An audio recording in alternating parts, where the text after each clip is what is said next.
Eh, Selamat siang, ketemu lagi kita ya. Oke, semoga kita semua senantiasa sehat dan sukses semua urusan. Amin. Oke. Video kali ini akan membahas tentang struktur dan skala upah. Sering juga disingkat SSU ya, struktur dan skala upah. Oke. Pertanyaannya adalah mengapa pengusaha wajib membuat struktur dan skala upah? Ya, oke. Pasal 92 Undang-Undang 6 tahun 2023 pada ayat 1 menyatakan bahwa pengusaha wajib membuat struktur dan skala upah. Pengusaha yang tidak membuat struktur dan skala upah dikenakan sanksi administratif. Wah, gitu ya. Oke. Tentu ada alasannya bahwa Undang-Undang 6 tahun 2023 mewajibkan pengusaha membuat struktur dan skala upah. Oke. Nah, berikut pembahasan tentang topik tersebut ya. Oke. Jadi ini tentang struktur dan skala upah atau suka disingkat dengan SSU ya. Oke. Ya. Oke, saya kira cukup jelas tadi ya. Saya ulangi lagi saja ya. Oke. Mengapa pengusaha wajib membuat struktur dan skala upah? Pasal 92 Undang-Undang 6 tahun 2023 ayat 1 menyatakan bahwa pengusaha wajib membuat struktur dan skala upah, dan pengusaha yang tidak membuat struktur dan skala upah dikenakan sanksi administratif. Begitu ya. Oke, ya. Nah, kembali pada Undang-Undang Nomor 6 tahun 2023, ini adalah undang-undang tentang cipta kerja ya. Pada pasal 92 ayat 1 itu di sana dinyatakan bahwa pengusaha wajib menyusun struktur dan skala upah di perusahaan dengan memperhatikan kemampuan perusahaan dan produktivitas. Ialah ya membuat struktur dan skala upah ya mengukur kemampuan perusahaan dan produktivitas, artinya sesuai dengan dana yang ada untuk berinvestasi atau beroperasi begitu ya. Oke. Nah, pada ayat 2 pasal 92, struktur dan skala upah digunakan sebagai pedoman pengusaha dalam menetapkan upah bagi pekerja atau buruh yang memiliki masa kerja 1 tahun atau lebih. Jadi kalau masa kerjanya hanya 1 tahun atau kurang, itu ya pedomannya adalah upah minimum, gitu kan? Oke. Ini bagi mereka yang sudah 2 tahun, 3 tahun, 4 tahun, 15 tahun dan sebagainya, itu menentukan berapa besar struktur dan skala upah itu berdasarkan pada adanya struktur dan skala upah. Oke. Nah, tentunya di sini ya struktur dan skala upah itu akan didasarkan kepada bobot pekerjaan, masa kerja, pendidikan, pengalaman, kompetensi dan sebagainya. Ya, oke. Nah, pada eh, tabel di bawah ya, di bawah itu nampak di situ ada grade 1, 2, 3, 4, 5. Ya, kolom paling kiri dan kolom paling kanan ada officer, junior specialist, senior specialist, kemudian assistant manager, manager, dan senior manager. Ya, jadi grade 1 itu adalah officer, grade yang tertinggi, grade 5 itu adalah manager atau senior manager. Nah, di sini nampak angka-angka kan di sini ya. Nah, di sini ada minimum, ada midpoint, itu angka tengah, dan maksimum. Jadi midpoint itu adalah pertengahan antara minimum dan maksimum di situ. Oke. Nah, di sini disampaikan juga bahwa ketentuan lebih lanjut mengenai struktur dan skala upah diatur dalam peraturan pemerintah. Jadi peraturan pelaksanaan ya. Kalau undang-undang kan pada pasal 92. Nah, peraturan pelaksanaan itu diatur di dalam PP 36 tahun 21. Nah, secara kebetulan bahwa PP 36 2021 itu sudah ada. Karena ini adalah merupakan bagian dari Undang-Undang Cipta Kerja yang lalu, Undang-Undang Nomor 11 Tahun 2020. Dan karena memang isinya masih sama, maka ya meskipun Undang-Undang yang sekarang ini adalah 6 Tahun 2023, tapi PP 36 Tahun 2021 ini masih dapat digunakan. Maka secara lebih detail, peraturan pelaksanaan atau mengenai pengaturan tentang struktur dan skala upah itu bisa bertumpu atau bisa berdasarkan pada PP 36 tahun 2021. Nah, pada PP ini ada ketentuan di sana ya, bahwa struktur dan skala upah itu wajib diberitahukan kepada seluruh pekerja secara perorangan. Jadi maksudnya diberitahu, tapi tidak terbuka begitu. Nah, jadi tabel grading seperti di bawah itu ya, itu tidak ditampilkan secara umum, tapi diberitahukan secara perorangan. Nah, jadi tergantung pada yang bersangkutan itu pada grade berapa. Nah, selanjutnya ya, pada ayat 3 mengatur struktur dan skala upah yang diberitahukan sekurang-kurangnya struktur dan skala upah yang diberitahukan sekurang-kurangnya struktur dan skala upah pada golongan jabatan sesuai dengan jabatan pekerja yang bersangkutan. Jadi misalnya begini, Budiman itu jabatannya adalah junior spesialis. Nah, maka perusahaan itu hanya berkewajiban menunjukkan kepada si Budiman ini yang pangkatnya atau job title-nya adalah junior spesialis, dalam grade 2 dia, nah, bahwa skala upahnya itu adalah mulai dari 6,3 juta dan paling tinggi adalah 11 juta dan angka tengahnya adalah 8,6 juta. Itu. Jadi hanya yang golongan daripada si Budiman itu, karena Budiman itu pada grade 2 junior spesialis. Jadi bisa dilihat di kanan bawah itu ya, di kanan bawah itu ada. Nah, jadi minimumnya adalah 6,3 juta, pertengahannya adalah 8,6, dan paling tinggi sebelah kanan adalah 11 juta. Oke. Itu tentang struktur dan skala upah ya. Oke. Jadi PP 36 2021 itu memerintahkan harus diberitahukan kepada pekerja tapi secara perorangan. Tidak diumumkan grade 1 sampai 5 itu lengkap semuanya ditunjukkan, tidak begitu ya. Oke. Baik. Selanjutnya, nah ini ada grade juga di sini ya. Ini adalah contoh skala upah, contoh struktur upah dan skala upah dari grade 1 sampai dengan 5. Angkanya lebih besar-besar kelihatan di situ ya. Oke. Nah, supaya lebih jelas, apa sih itu struktur upah dan skala upah? Nah, struktur upah ya sebagaimana diatur dalam Peraturan Menteri Ketenagakerjaan atau Permenaker nomor 1 tahun 2017 tentang struktur dan skala upah, diatur dalam Permenaker itu bahwa struktur upah itu adalah susunan tingkat upah dari yang terendah sampai dengan tertinggi atau dari yang tertinggi sampai dengan yang terendah. Jadi kalau melihat tabel di bawah itu, gitu kan, ada grade 1 sampai dengan grade 5, yang namanya struktur itu ya dari grade 1 sampai 5. Atau bisa juga dibalik. Grade 5-nya di atas misalnya, ya 5, 4, 3, 2, 1. Seperti itu. Jadi intinya mudahnya adalah struktur itu adalah yang vertikal, yang tegak lurus. Oke.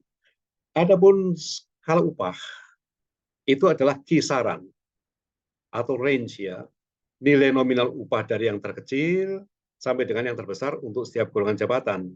Jadi misalnya seorang asisten manajer gitu kan, skala upahnya itu adalah 16,9 juta minimal dan maksimal adalah 29,7 juta dan angka tengahnya adalah 23 juta, 3.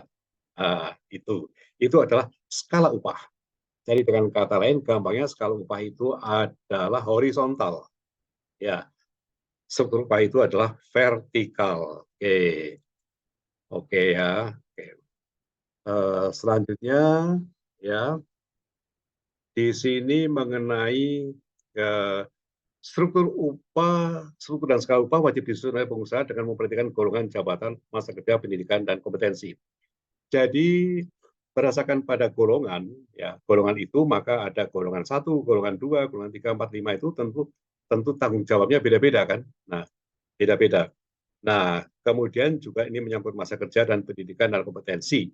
Jadi seorang itu bisa pada grade 4 misalnya, katakanlah sebagai asisten manajer, tentu pendidikannya apa dia, kompetensinya apa, dan masa kerja apa, dan sebagainya, seberapa lama pengalaman, maka dia jobnya itu adalah pada grade yang keempat dengan minimum upahnya 16,9 juta dan maksimum 29,7 juta. Oke, ya. Jadi golongan jabatan itu yang vertikal. Kalau masa kerja itu adalah yang horizontal. Karena minimum itu kan ketika menjabat baru di situ dia mendapatkan 6,9 juta. Tapi seiring sejalan waktu, karena ada kenaikan tahunan ya, karena kinerja, kalau merit increase ya istilahnya begitu, itu bisa naik, bisa dari 16,9 juta bisa naik menjadi katakanlah 18,5 juta, gitu kan, bisa seperti itu. Tidak harus di 33 juta. Jadi ini titiknya terserah, gitu kan.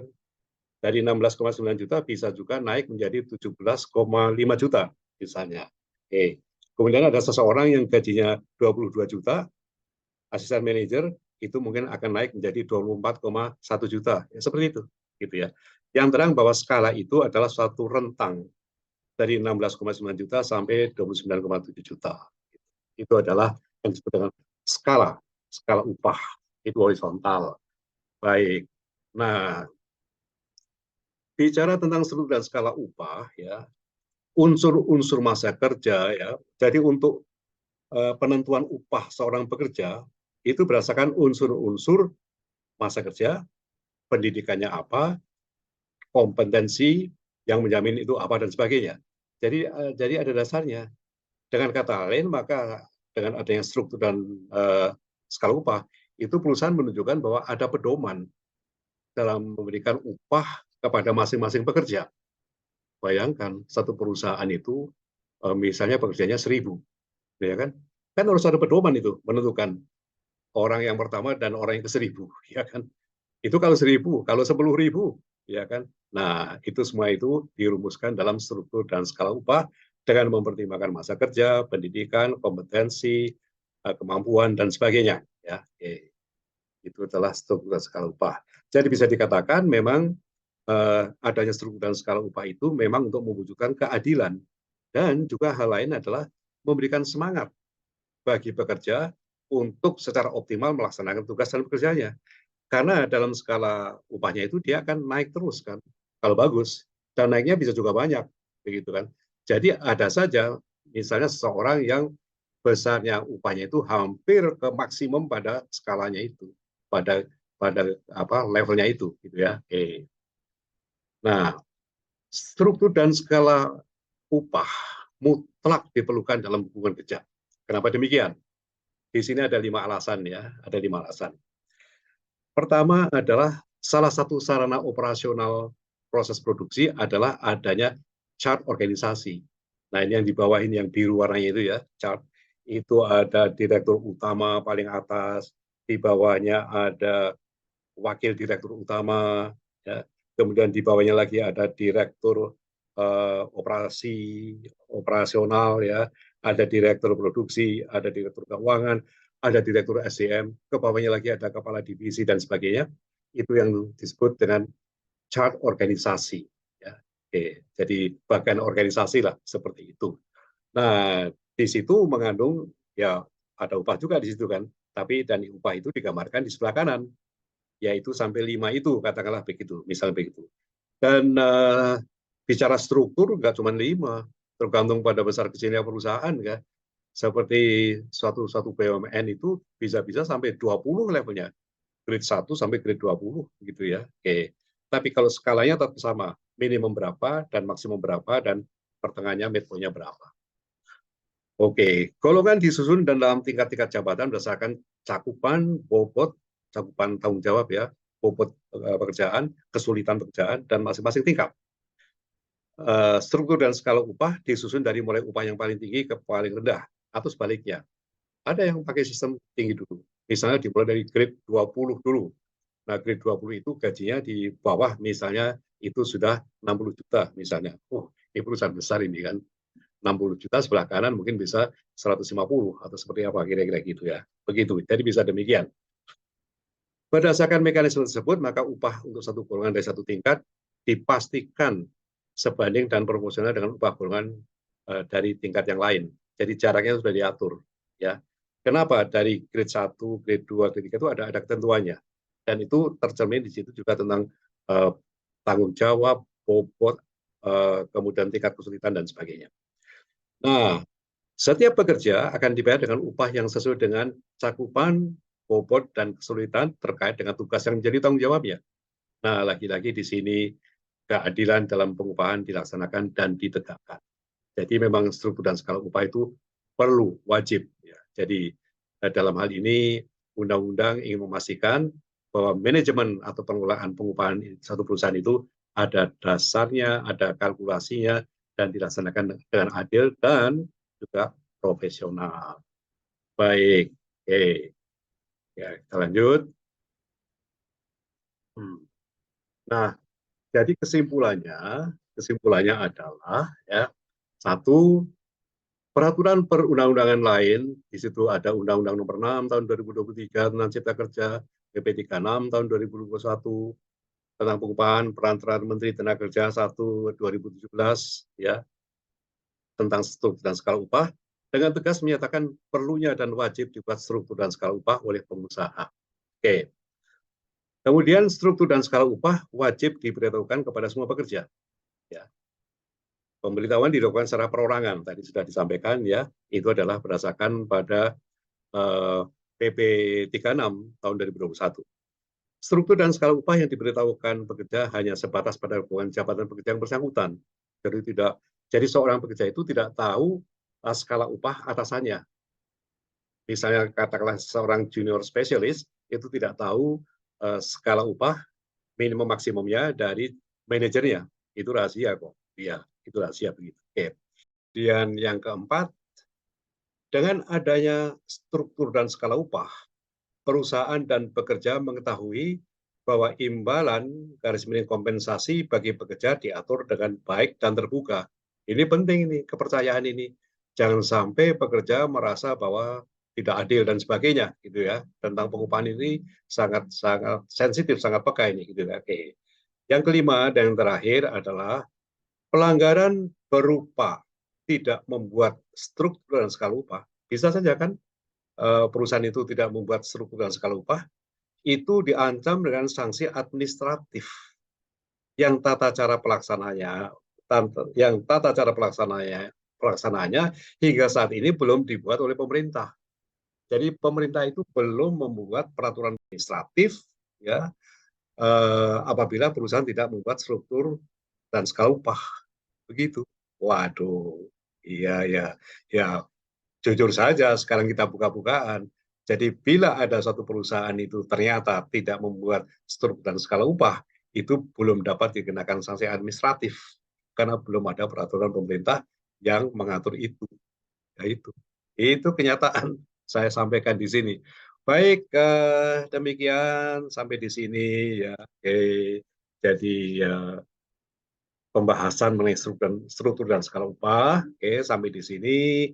Semoga bermanfaat ya. Silakan share video ini ke teman-teman untuk berbagi pengetahuan ya. Oke. Ya berbagi pengetahuan kan baik-baik saja gitu ya. Oke. Nah, oke. Oke, ya. Sampai di sini kita ketemu lagi kita kepada video yang dia akan datang dengan topik yang tidak kalah serunya, tidak kalah hebohnya. Oke. Dan tetap sehat, tetap sukses dan lancar semuanya. Oke, ya. Sampai di sini. Oke, ya.